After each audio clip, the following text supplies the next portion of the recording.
Welcome to Talk About Your Health, as where we focus on living a life of hopeful joy. And for us, hopeful joy, the acronym stands for health, optimism, persistence, energy, and journeying onward with youthful vigor. It doesn't matter how old we are, we want to journey onward with youthful vigor, right? Here we take an area REA approach. That means we reduce, we eliminate, and we add. Some things we want to reduce because we are not all at the same phase. And sometimes when we are making the transition from one, food paradigm to the next, it requires not just a total elimination of stuff, but to gradually move from one to the other so our bodies acclimatize. All right.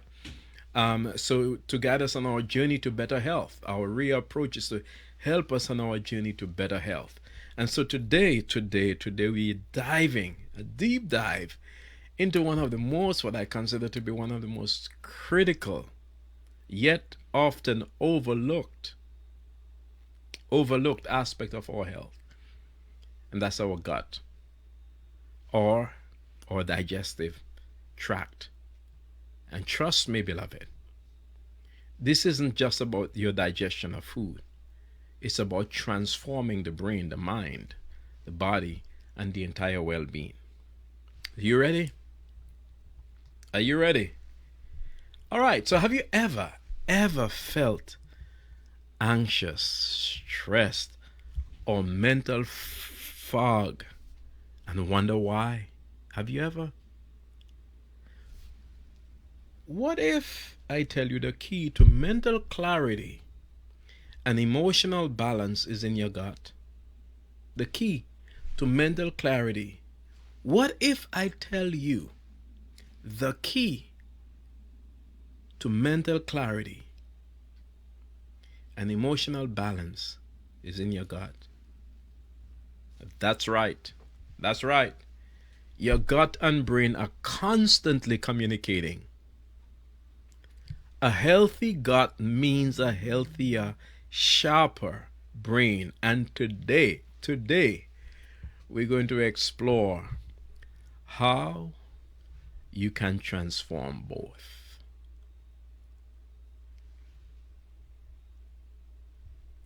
Did you know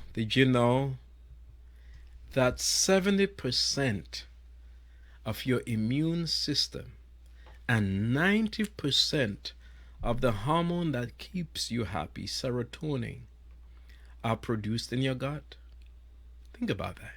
The hormone that keeps you happy, the serotonin, and 90% of that hormone, serotonin, is produced in your gut, in your digestive tract, in your gut, in your small intestines especially.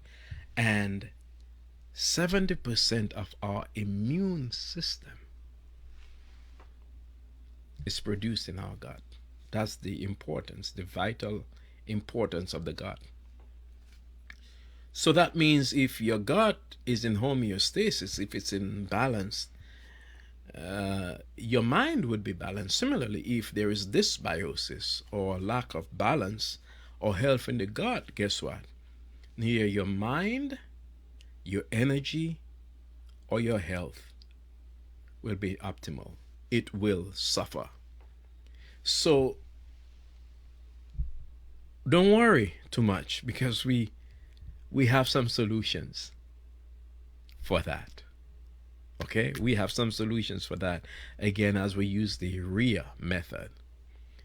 Let me hasten to say, if you are on doctor's medications, if you're on prescription drugs, if you're under the guidance of your healthcare provider, please, this is not to replace your doctor. You need to be in contact with your doctor, and any plans that you have to change your course of medication or whatever, discuss with your doctor. We're just providing health information, and there are times when we begin to practice certain things. When we go and the doctors begin to see how our numbers change, they may alter the medication, they may reduce it, or they may help to wean us off of it. It's not my job to give you medical advice. It's not my job to wean you off of any med. you want to have that intimate dialogue objectively with your doctor. Please, especially if you are under doctor's supervision. Okay? So remember that as we continue. So, the gut brain axis, let's look at a scientific breakdown. What does that mean? A healthy gut translates into a healthier brain. That we know. All right, so let's talk. Let's talk about the connections between the gut and the brain. It's known, that connection is known as the gut brain axis. All right, this powerful, extremely powerful system constantly communicates through the nerves and hormones and bacteria in our gut. Yeah, those bacteria that we all think is so bad, most of them are good, by the way. We have bad strains, but most of them are good for our microbiome, which is why the gut is often called the second brain. Okay, scientists call your gut the second brain.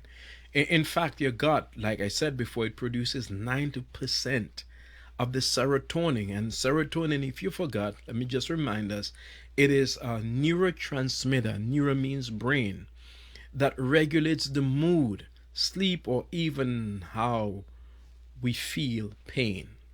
So when we're in a good mood, that means the serotonin levels are up. When we're in a not so good mood, those pathways become foggy, and it means that our serotonin levels are down. But 90% of that serotonin that controls our mood is in the gut. It's made in the gut. Think about it. That's a factory for it. That's the importance of the gut. This communication happens via what we call the vagus nerve. It's like a superhighway, those large highways, a superhighway that links your gut and your brain, sending signals back and forth constantly. When your gut is balanced, as I said before, it sends positive messages to your brain, and the vibe is good, you're feeling good, helping you to feel mentally sharp and emotionally stable. But to the contrary, when the gut is out of balance, these signals can become negative, leading to problems like anxiety, depression, and brain fog. Think about that. Your gut is not just about digestion. It is the core of your mental and physical health. So by nurturing your gut, you may improve every area of your life. Think about the last pandemic that we went through, when there was a shortage of food for people to consume, and especially good food. Do you see the correlation, not only the psychological correlations, but the correlations between the availability of the basic supplies for human beings, especially food, and the level of anxiety, and the level of depression, and the level of mental health issues that we are experiencing. It was not just the social dynamics, that's one part of it, but it was also physically what was happening. If we're not eating, if we're not consuming the food that our guts like, or bionutritionally we are consuming poor food, then what we're actually doing is we are not allowing our guts to make the best version of serotonin. And so when it sends that serotonin signal to the brain, if it's suboptimal, we are not going to be as energetic, as focused, as relaxed, in a happy mood as we're supposed to be. Most of that happens in the gut. Okay? So whether it's brain fog, whether it's, man, I just don't feel right, I don't know what is happening, my stomach is messed up and I'm getting a headache, that's a serious correlation that we need to be mindful of. So I want to share with us this morning 7 benefits of a healthy gut and how to achieve them. 7 benefits of a healthy gut and how to achieve that. 7 benefits. All right, so let's look at these incredible benefits of a healthy gut. 1, There is improved digestion and nutrient absorption. This is very important. When your gut is healthy, digestion improves and your body absorbs nutrient more efficiently. Um, Absorption is a process by which during the breakdown of food in your small intestines, the nutrients via the villi is absorbed into the bloodstream to give us the energy and the nutrition, the bionutrition that we need. So if our guts are healthy, or when our guts are healthy, the good nutrients from the food is absorbed. Our body is able to take it in better and to use it. And the vagus nerve communication between the gut and the brain is enhanced. And that's one of the reasons why more organically grown foods and raw foods in our diet help to feed the microbiome in our gut, the good bacteria, and help us to have more energy, to feel lighter. Okay, so to improve digestion, here are some of the foods that we can use to improve our digestion. You can use some ginger. Ginger is very good for digestion. Pineapples, avocados, they can reduce the bloating and improve digestion. We can also include some fermented foods. All right, those are packed with probiotics that helps the good bacteria in our gut to grow and develop, and they can communicate, make tremendous amount of serotonin, and our bodies begin to feel better. We begin to feel lighter, and so we want to add those to our diet, and at the same time we want to reduce processed foods and dairy. Those inhibit good production of serotonin. They increase bad bacteria in our gut. And some of you may wonder, yes, even if they're good. But one of the things that you'd remember in ecology, there is a endosymbiotic mechanisms that we always talk about, where organisms can mutually exist. That would be mutual existence, where one benefits from the other. Then there's another level of association we call commensalism and parasitism and so forth. With the parasites, it needs the host, but it destroys the host. So while we might be eating foods that are parasitic, those parasites are in the host, and so when we consume the host, guess what? The parasites come into our system as well. Once a parasite comes into our system, the function of the parasite is to destroy our system. So the more we can eliminate things like processed foods, which are not foods at all, they're ingredients. Our bodies don't want them. Our bodies fight to tolerate them, but our bodies don't want them.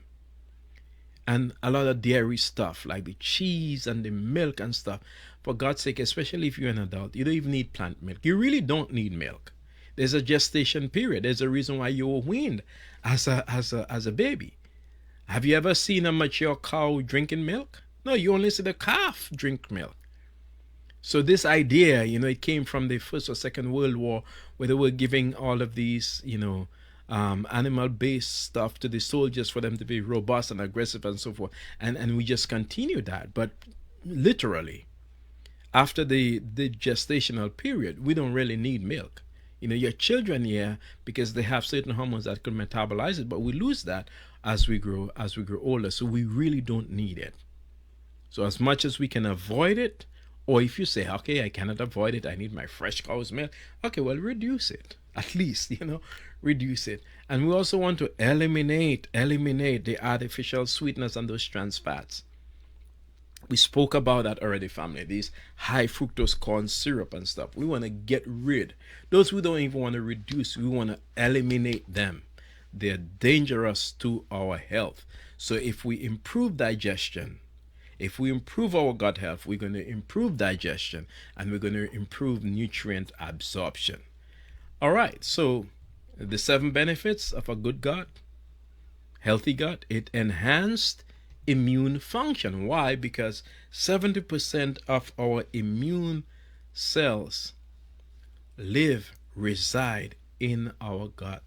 Your gut is very important for your health, your immune system, especially now. We've just moved from the summer. We're in the fall, getting into the winter time.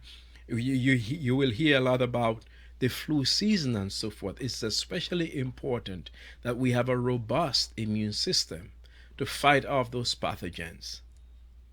Okay, that we don't necessarily have to rely on a flu shot to do so.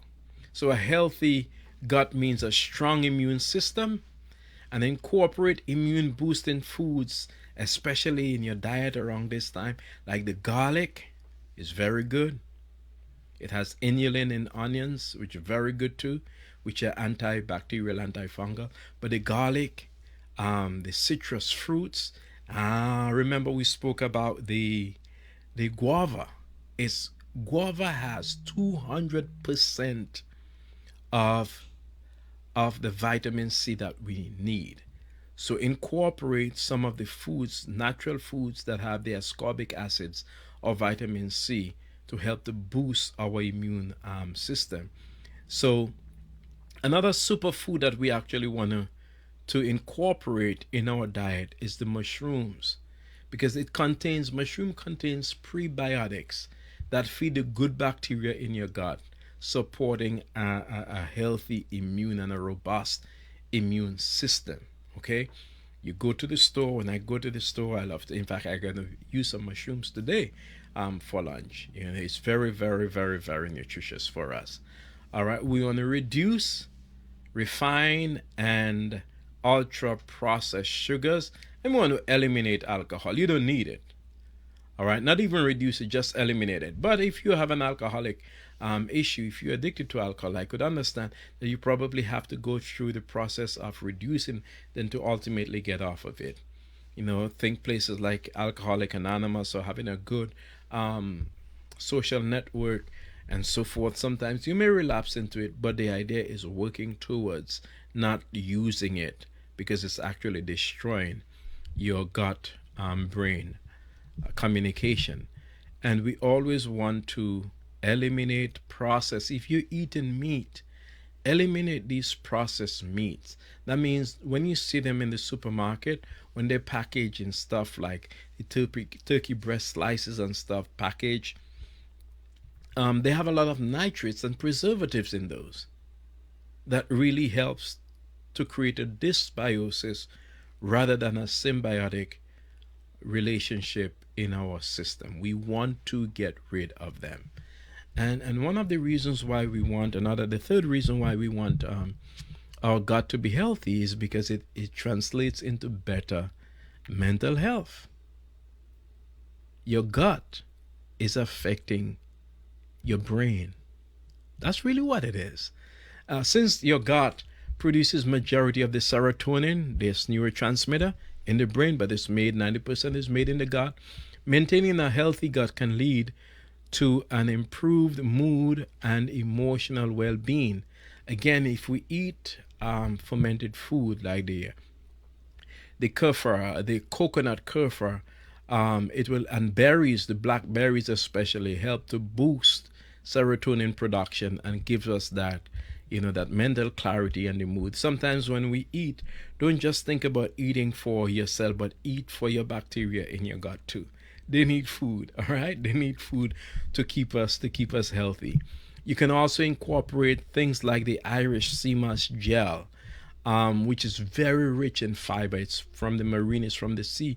It's very good, and it also is an anti-inflammatory agent. It will reduce inflammation and help to further perpetuate mental clarity. Because sometimes when we have inflammation in the wrist, inflammation in the knees, it's inflammation everywhere in the body, including in our brain. So if we eat, If we incorporate some iris sea moss gel, not not the one that they mimic, the one that really comes from the ocean, and especially certain areas in the ocean where we have less pollution, it will definitely help in reducing inflammation and boosting our mental clarity as well.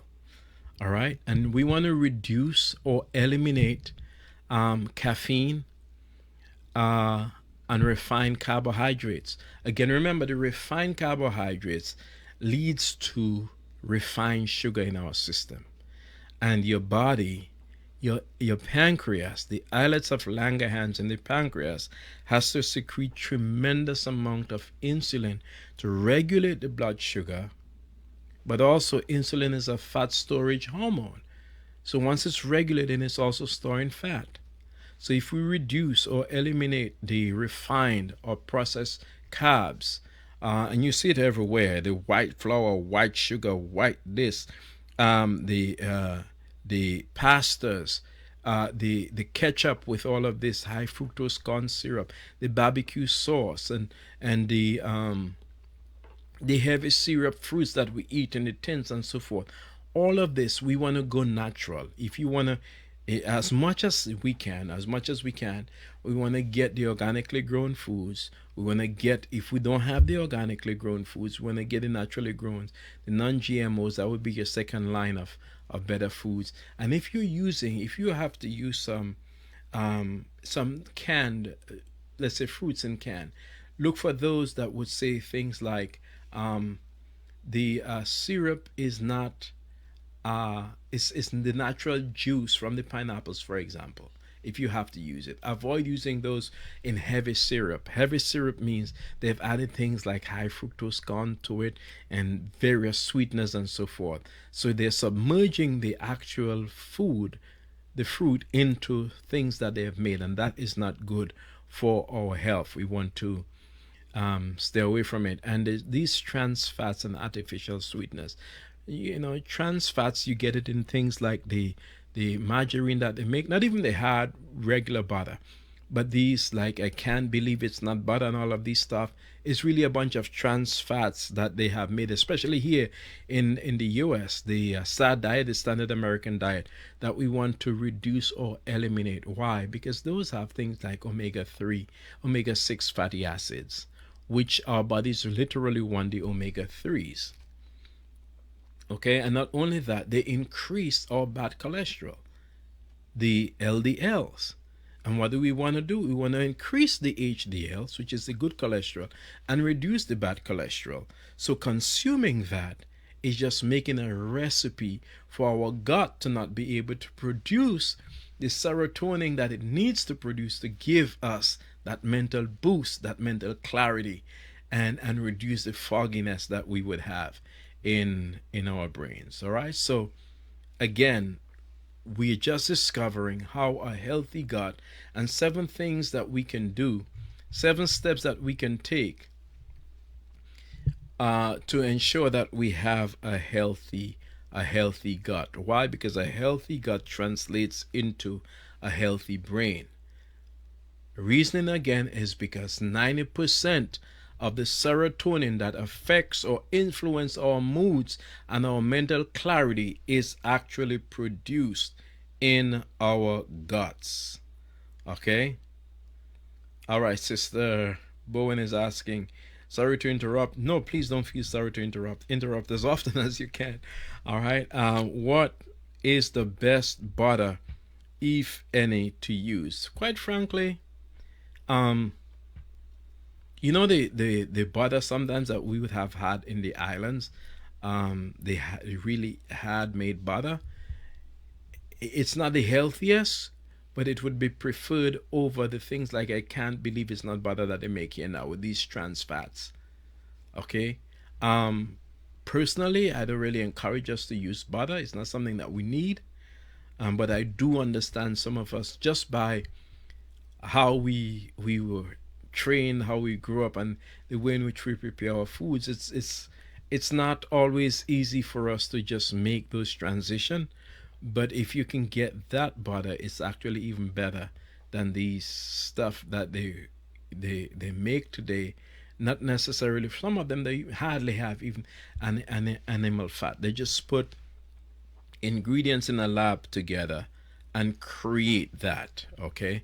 And the trans fats are especially concerning because they increase the omega 6 fatty acids. And what we really need to increase is the omega 3 fatty acids. And very good sources of omega 3 fatty acids would be things, for example, like the flaxseed is very, very rich in omega 3 fatty acids. You also find a lot of it in the hemp seeds. All right, hemp seed is one of the richest sources of omega 3 fatty acids. You also can find it in the chia seeds as well. So the fatty acids that we need, we can find them as really good plant-based source, which is healthier for us. But if you're going to eat the butter, asking the question, it's very important to understand these stuff. Like, I can't believe it's not butter. Look on the ingredients and tell me, what do you see in there? What do you see in there? So that's a very important question, sister. Number 4, a healthy gut. The benefit of the healthy gut would be reduced inflammation. Now remember, the disease process starts with an irritation, which produces an inflammation, which lead to a disease develop into a disease. Okay, so a healthy gut, because absorption is taking place, our serotonin levels are high, our immune system is up, it's going to reduce inflammation. Chronic inflammation is the root cause of many health problems. Chronic inflammation, you hear of the lifestyle disease, and they say chronic inflammatory diseases is associated with things like diabetes, hypertension, cholesterol issues. These are generally in medicine classified as chronic inflammatory. All right, so the chronic inflammatory problems can be significantly reduced when our gut is healthy. So a healthy gut can reduce inflammation. So if you're thinking about inflammation, one of the things to focus on, beloved, is on the gut. Not just on the risk that is paining me on the joints. Focus on the gut. What we eat will affect the other areas of our body. You can add things like turmeric, leafy greens, and nuts to your diet. Those are anti-inflammatory, and to receive those anti-inflammatory benefits, we want to reduce inflammation. Inflammation is also a sign of acidity in the body. And disease and disease flourish in an inflamed body or an acidic environment. Okay, so again, that is the importance of the gut-brain axis. What is going on in the gut is going to affect what is going on upstairs. So while you're treating the brain, sometimes you may have to go to a psychologist, sometimes a psychiatrist, and both. But don't you think, okay, I'm just going to take this med and not worry about my gut. Worry about what we eat. The healthy foods that we eat will make us tremendous and a lasting, it will have lasting effects on our whole mood. If you think about it, many times there are folks who go on a dietary plan for 2 or 3 weeks, where they go drink a lot of water, eat lots of vegetables, and in 2 or 3 weeks they begin to feel a lot better. Why? You are not feeding the brain primarily, you are feeding the gut. And because the serotonin that is produced was good serotonin, guess what? The vibe goes to the brain, the vagus nerve. So it's important for us to understand bionutritionally, feeding the gut the right foods will definitely, so to improve to improve or to reduce inflammation, one of the things that we can use is the coconut the kefir from the coconut is it's an excellent choice. And here's why: because it contains something we call caprylic acid. And caprylic acid is an antifungal agent that helps to balance your gut flora, the good bacteria, keep the bad bacteria in check, and it reduces unhealthy yeast and candida in the system. Because a lot of times the reason why we're not able to absorb our food is because of parasites, things like candida and yeast. Sometimes you go to your doctor and the doctor says, okay, you have a yeast infection and so forth.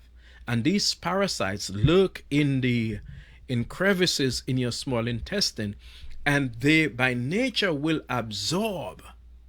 They will absorb the nutrients and prevents us from getting all of the nutrients from our food. And that's one of the reasons why detox, daily detox and stuff is very important to detox the body. So one of the foods that we want to reduce in this stage is we want to reduce red meat. And again, sugary foods.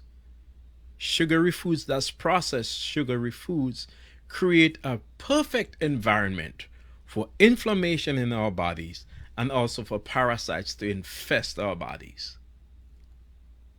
Okay, so we want to make sure we want to eliminate as much as you can fried foods and refined grains. Now I know, you fry occasionally. That's not the big thing. Some of us, everything we eat is fried. We go to KFC and this FC and whatever FC, and all they're doing is giving us a whole bunch of junk, and it's not healthy for us. Okay, it's not the occasional eating a fry, like we all grow up, but no, constantly.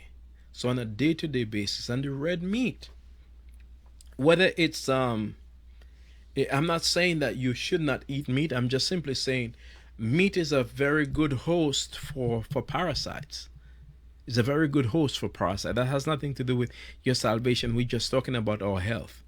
And so once we consume, especially red meat, and for us as men especially, one of the significant ways to reduce your potential risks scientifically of prostate cancer is in the reduction or elimination, that's just one, of red meat. Okay? So if we're eating meat, we don't want to eat like how we grew up. It was meat and food. No. And you want to eat it in the right combination. If you're eating some meat, have some raw salad with it. That's important to help it to go through your system, because the meat doesn't have fiber. It doesn't digest. It rots in the system. But if you eat with the fruits or vegetables, that will help to take it through the system. But as much as we possibly can, it would be better if at least 80% of our day to 90% of our day-to-day diet is raw foods, meaning lots of grains, vegetables, and fruits. All right, that would help us a lot. And number 5, we want to get adequate sleep. Rest is essential. Rest is essential for our bodies to heal, to be restored, and to repair itself. It is scientifically proven that between 10 p.m. and 2 a.m. we produce endorphins. Now, endorphins help to make us look young, and the janitorial work that is mainly done in the body is generally done, like cell repairs and so forth, is usually done around that time. So it's important for us to get not only quantity sleep, but quality sleep as well. So with proper rest, these processes, the process of helping our gut health is greatly enhanced, and by extension, it will be causing our mental health to improve as well. Try to get at least 8 hours of sleep a night. I know that's difficult for many of us, but at least try to get that quality sleep and be disciplined about it. Make sleep a part of your routine and prioritize good sleep and good hygiene.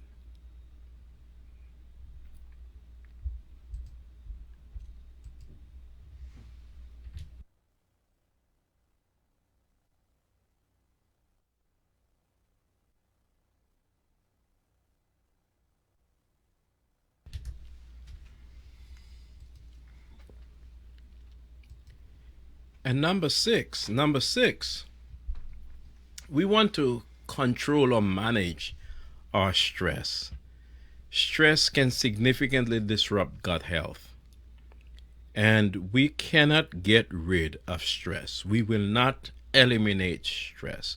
What we can do is we can learn how to manage stress. All of us will experience stress, and there are times when stress is sort of good and because it creates a fight or flight in the body. The problem is prolonged stress and unmanaged stress is again going to create a disruption, a dysbiosis in the gut, which is going to affect our mental health.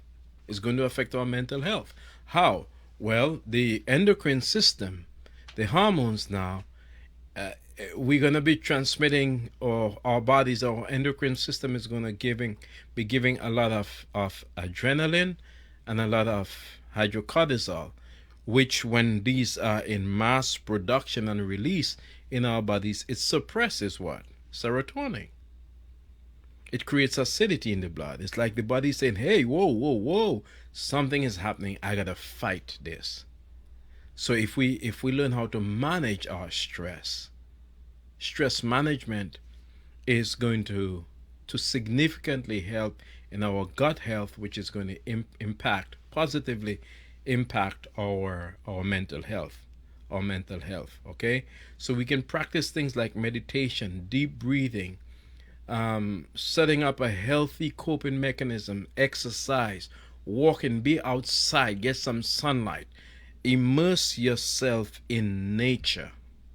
There is built in nature, by nature's God, by God, that would allow our whole vibe, our whole mind, and our body to be restored. So let us make sure and be sure that we have a strategy to cope with our stress, to manage our stress. All right. And 7, a good gut or a healthy gut, not only does it impact positively our brain, but a healthy gut actually helps with our integument, our skin. Lots of us have things like acne and so forth, and we use all of these products and we say, okay, they go away, but they come right out back, they pop right out back. A lot of times it's not a topical issue, it's a gut issue. Okay? Your gut health directly affects your skin's hydration and clarity. So if the gut is clear and the gut is clean, then guess what? It's going to exude out of our skin. There's some people, for example, who suffer with things like halitosis, what we call bad breath. And most times we think, okay, we're just going to pour some scope in our mouth. And, well, one of the things that you do when you pour the scope in the mouth, you're actually destroying the K2 that is in the mouth for dentine purposes. Is destroying it, number one. But most times the breath, of course, we should exercise oral hygiene, and oral hygiene helps in terms of our breath. But most of the distorted breath, the halitosis, doesn't really come from the mouth merely. It comes from the gut. So if we clean the gut, the breath is going to freshen up, and guess what? Our skin, our pores will be open, and the skin, which is an organ, one of the physiology of the skin is what? To detoxify, and it's an organ to detoxify the body, where toxins exude the body or escape the body via sweat and so forth through the pores in our skin. If the gut is healthy, you can begin to see how it's going to translate into healthy skin. You see? So it's very important. Adding things like tomatoes, excuse me, that has lycopenes and so forth, carrots and walnuts to your diet, helps to reduce the inflammation. Yeah, they're anti-inflammatory, but it also helps to improve your skin, your pigmentation, and hydration is extremely important. Hydration, not just drinking water, but structured water too. Fruits and vegetables that are high in water. Cucumbers, as we saw one time, has over 90% water. Watermelon has 99% water in there, and the L-arginine and the citrulline and so forth. So if we take care of our gut bionutritionally, our gut is going to take care of us. All right, it's going to take care of our brain. It's going to take care of our skin. And one of the things to enhance our skin health is to eat onions. Onions are rich in inulin. It's a prebiotic. Also helps to feed the probiotics that build up the good bacteria in our gut, which ultimately improves our skin condition. So that inulin in the onion. Some people say I don't eat onion. Beloved, listen. Onion and garlic is everything. Put it on everything, raw or sometimes cook, or a combination of both. We grate it on the salads and so forth. Onion has inulin in there, and that inulin is a good prebiotic which feed the good bacteria in your gut, the probiotic, and helps to make sure that our gut is producing the good serotonin for our health. Because remember now, serotonin does what? It improves our mood, and it also declogs our mind. The fogginess goes away. Think about it. When you are on a natural diet, in most cases, now this is just normal anatomy and phys. If you're sick, it's different. But normally, when you're on a natural diet, you may say, man, when I wasn't eating this, I was feeling so much better. It is true, because guess what? Your gut flora, your digestive tract, especially your small intestine, was healthier. And when we don't take care of it in that way, what is going to happen 2 or 3 months after, we're going to be feeling so sick. Oh, Johnny, I'm bloated. Okay. All right. Boy, I've got so much cramps. And for especially our sisters, when you're having, premenstrual syndrome, a lot of the premenstrual syndrome has a lot to do with what is going on with your gut health. If it's very acidic before your menstrual cycle start, it's going to affect you that way. Now, these are not the only things, let's be clear, but it's a majority, because the mood, your gut holds the key to the mood, serotonin. Think about it.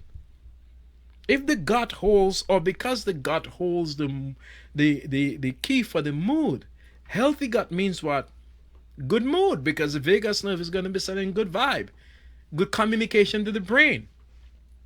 And then the neurotransmitter serotonin would be saying, hey, I'm in abundance here. I'm feeling good today. So those were just 7 of the benefits of good gut health.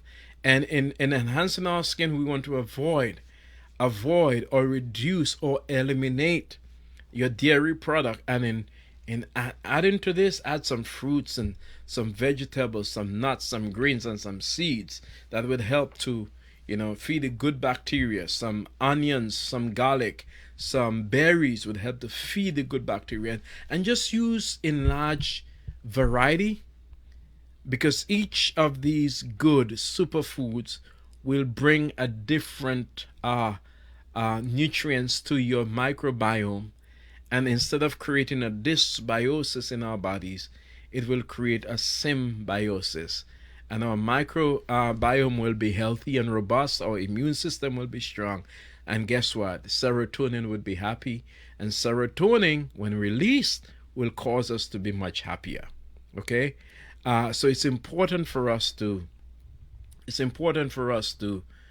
talk about our health, and to be very, very, very, very, very, very conscious of our health and what we eat.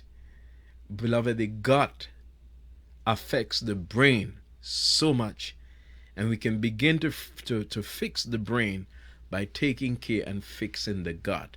Bionutrition is not necessarily what we like. Health is not necessarily what we like. Health is what we need. Food should be for nutrition first and foremost, not just for taste. Now, I like tasty food, don't get me wrong, but sometimes what we put in the food to bring out the taste is detrimental to our bodies, how our bodies were designed. All right? Now that we're over, we have seen some of the incredible benefits of a healthy gut and foods that can help, that we can use to achieve that. Let's begin to do that, to implement the Clearwood RIA method. reduce harmful foods and habits that damage your gut, like processed foods and all of those sugary drinks, the processed sugary drinks, of course, and the excessive use of caffeine and so forth. And let us eliminate. So we want to eliminate the toxins that disrupt our gut balance, like the artificial sweeteners, those trans fats, and those heavily processed meats that are loaded with nitrates, loaded with preservatives. They just loaded. They overwhelm our bodies. Our gut is plagued. Our gut is sick. And guess what? We produce unhealthy serotonin, and so our brain that contributes to our brains being unhealthy. And let us add. We got to add some stuff, right? We got to add friendly foods that nourish, and those superfoods that nourish our body and our mind. Feed your gut with fiber-rich organic food as much as possible. The prebiotics, remember the garlic, the onions, the leafy greens and vegetables and so forth, and the omega-3 fats. Remember the omega-3 fatty acids in your flax seeds, in the hemp seeds, in the chia seeds, and those nuts and greens and stuff. They're very good, beloved, because they increase in what? Your HDLs. This is the good cholesterol. And they're reducing the LDLs, which is the bad cholesterol. And once our gut begins to feed on that, we're going to have a joyful time. We're going to have some happy times, feeling better in our brain. So start adding more leafy greens and ginger and fermented foods, like the coconut kefir and stuff that we mentioned, to your diet to nourish your gut. The blackberries, those berries, that is good. Your bacteria, the gut, the microbiome in the gut wants them. They're looking for them to be healthy. They grow the healthy bacteria, and they keep the bad bacteria in check. All right. So imagine now a life where you wake up and you energize, your mind is clear, and your body is feeling strong. By following the RIA method, this can be your reality, family. This can be our reality. This can be our reality. So let us hear from you. We want to hear from you. We want to hear from you. What do you think impacts your brain health the most? Is it your diet, sleep, or stress? Post it on the blog. I want to read your comments.